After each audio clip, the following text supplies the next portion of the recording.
Cinema cinema ಅಂತೂ next level ಆಗಿದೆ. Must watch cinema ಹೇಳ್ಬೋದು. ಸೀರಿಯಸ್ ಆಗಿ ಎಲ್ಲರೂ ಬಂದು ನೋಡಬೇಕು ಮೂವಿನ. ತುಂಬ ಕಷ್ಟಪಟ್ಟಿದ್ದಾರೆ. ಫಸ್ಟ್ ಮೂವಿ ಅನಿಸುತ್ತೆ ಹೀರೋದು. ನೆಕ್ಸ್ಟ್ ಲೆವೆಲಾಗಿ ಮಾಡಿದ್ದಾರೆ ಫಸ್ಟ್ ಮೂವಿನೇ. ಎಲ್ಲರೂ ವರ್ತ್ ವಾಚಿಂಗ್ ಅನಿಸುತ್ತೆ. ಕಾಸ್ಗೆ ಒಳ್ಳೆ ಮೂವಿ. Thank you so much. ನಿಮ್ಮ ಸ್ಟೈಲಲ್ಲಿ ಹೇಳೋದು ನಕಲೇ ಸಖತ್ತಾಗಿದೆ ಮೂವಿ. ನಕನ್ ಸೈಕ್ ಆಗಿದೆ ಅಷ್ಟೇ.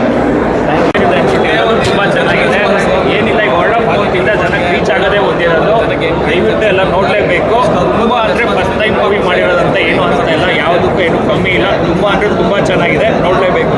ಕಾರ್ತಿಕ್ ಅವರು ನೀವು ನೋಡಿದ್ರೇ ಗೊತ್ತಾಗುತ್ತೆ. ಮೂವಿಗೆ ಹೋಗಿ ನೋಡಲೇಬೇಕು. ಹೇಳೋದಕ್ಕೆ ಥಿಯೇಟರ್ ಎಕ್ಸ್ಪೀರಿಯನ್ಸೇ ಮಾಡಬೇಕು.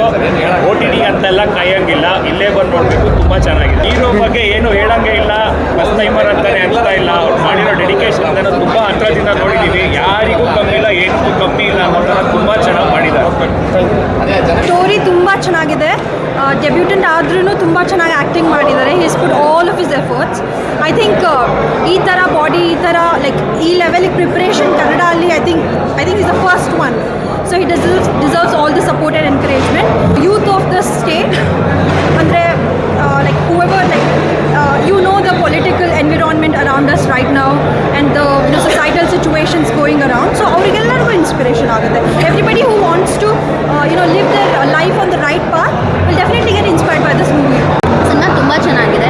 ಹೇಮಂತ್ ಅವರು ತುಂಬ ಹಾರ್ಡ್ ವರ್ಕ್ ಮಾಡಿದ್ದಾರೆ. ಅವ್ರ ಬಾಡಿ ನೋಡಿರ್ಬೋದು ನೀವು, ಮತ್ತು ಅವ್ರ ಆ್ಯಕ್ಟಿಂಗ್ ಅಂತೂ ಡೆಬ್ಯೂ ಅಂತ ಅನ್ಸೋದೇ ಇಲ್ಲ. ಸೊ ಫಸ್ಟ್ ಥಿಂಗ್ ಎಲ್ಲರಿಗೂ ಅನ್ಸುತ್ತೆ like new movie, new hero ಹೆಂಗೆ ಮಾಡಿದ್ದಾರೆ ಅಂತ ಕನ್ಫ್ಯೂಷನ್ಸ್ ಇರ್ಬೋದು. ಬಟ್ ಅದರ ಯಾವುದೇ ಕನ್ಫ್ಯೂಷನ್ಸ್ ಇಟ್ಕೊಳ್ಳೋಕೆ ಹೋಗ್ಬೇಡಿ. ಎಲ್ಲರೂ ಬಂದು ಮೂವಿ ನೋಡಿ. ಆ್ಯಂಡ್ ತುಂಬ ಅಂದರೆ ತುಂಬ ಚೆನ್ನಾಗಿ ಮಾಡಿದ್ದಾರೆ. ಈವನ್ ದ ಸ್ಟೋರಿ ಲೈನ್ ಒಂದು ಕಡೆನೂ ಬೋರ್ ಅಂತ ಒಂದು ಸೆಕೆಂಡ್ ಕೂಡ ಅನ್ಸಲ್ಲ. ಮೂವಿ ತುಂಬ ಚೆನ್ನಾಗಿ ಮಾಡಿದ್ದಾರೆ. ಎಲ್ಲರೂ ತುಂಬ ಚೆನ್ನಾಗಿ ಆ್ಯಕ್ಟಿಂಗ್ ಮಾಡಿದ್ದಾರೆ. ಸೊ ಪ್ಲೀಸ್ ಬಂದು ಸಪೋರ್ಟ್ ಮಾಡಿ ಮೂವೀಸ್ಗೆ.